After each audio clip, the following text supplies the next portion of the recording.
各位觀眾，大家好，今日係2026年嘅3月22號星期日，呢一節係 HKTCS 嘅每週天氣節目。先睇睇今朝早嘅天氣情況。各區今朝早錄得嘅最低氣温係介乎19至到21度呢，係處於一個和暖嘅水平嘅。咁而睇翻衛星雲圖，見得到呢，今朝早雖然係有一啲嘅雲層覆蓋住廣東沿岸啦，但係去到日間呢度嘅雲層逐漸轉薄啊。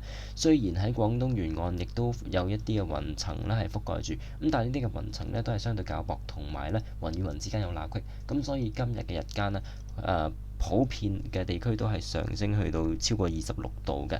香港天文台今日錄得嘅最高氣温係25.4度，但係新界呢，普遍地區都係錄得27度或以上一個炎熱水平嘅高温，而上水更加係錄得30.4度嘅。預料呢一個嘅日間温暖嘅情況呢，會喺未來嗰一個禮拜係持續嘅。咁而我哋睇一睇雲雨預報圖啦，可以見得到呢，今日我哋嘅雲層呢係薄嘅。咁喺廣東沿岸都冇乜雲層覆蓋啦。咁而聽日嘅情況同今日應該係相類似嘅。咁但係去到本週嘅中期開始啦，星期二開始我哋嘅雲量係會多翻少少啦。咁而去到星期三同埋星期四，我哋嘅雲量係將會進一步係增多。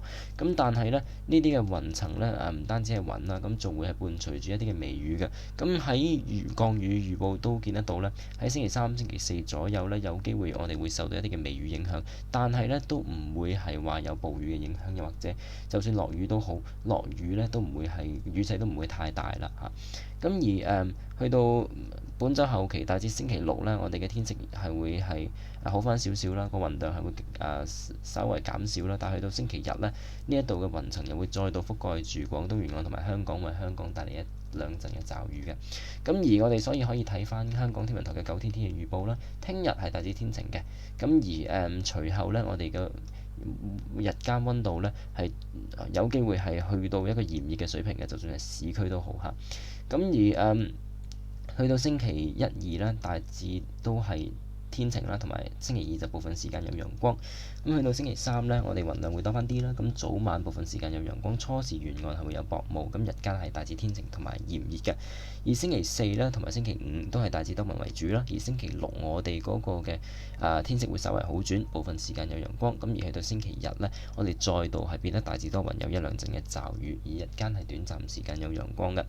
咁而我哋睇遠少少啦，喺呢一個嘅澳洲附近，其實就係有一個嘅熱帶氣旋啦。呢一個嘅熱帶氣旋就係納雷爾啦。我哋納雷爾呢，今日已經係3月嘅22號，但係我哋睇翻3日之前嘅衛星圖呢，我哋見得到呢，喺3月19號呢，有一個呢結構相當之成熟嘅熱帶氣旋呢，就喺澳洲呢嘅東北海域一帶啦。咁呢一個嘅熱帶氣旋就係納雷爾啦。咁納雷爾其實就係2025至2026年影響澳洲嘅最強颱風嚟嘅。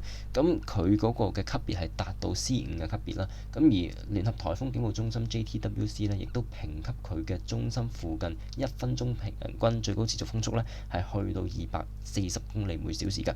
咁而佢嘅破壞力係相當之驚人啦。咁以一個高強度登陸澳洲嘅北領地啦，對於澳洲嘅北領地呢，係構成相當大嘅影響嘅。咁而該地呢，都係受到洪水啦受到洪水嘅影響嘅。咁而未來呢，佢呢將會呢係橫過達爾文啦以南嘅一啲嘅地區啦，內陸地區啦，並且呢係橫掃澳洲北部嘅城市。隨後喺3月24號左右呢，係重新呢係出海，出到海之後呢，係仍然有另一個嘅增強嘅週期。咁而預計呢，佢將會係沿住澳洲嘅海岸線呢，係持續地呢咁樣係行進嘅。咁所以喺呢段期間呢，佢係會重新增強之餘呢，都會對澳洲嘅北部同埋西部嘅主要城市呢係構成一啲嘅威脅嘅。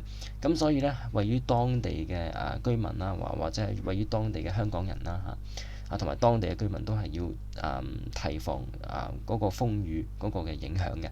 咁而隨後呢，香港喺未來嘅一個禮拜仍然係未有熱帶氣旋會發展嘅跡象嘅。咁但係呢，隨住北半球呢係開始進入熱帶氣旋嘅季節或者風季啦，咁我哋 HKTSCS 會係密切監測住一啲潛在嘅熱帶氣旋嘅發展嘅。咁時刻同大家作出一個嘅更新嘅。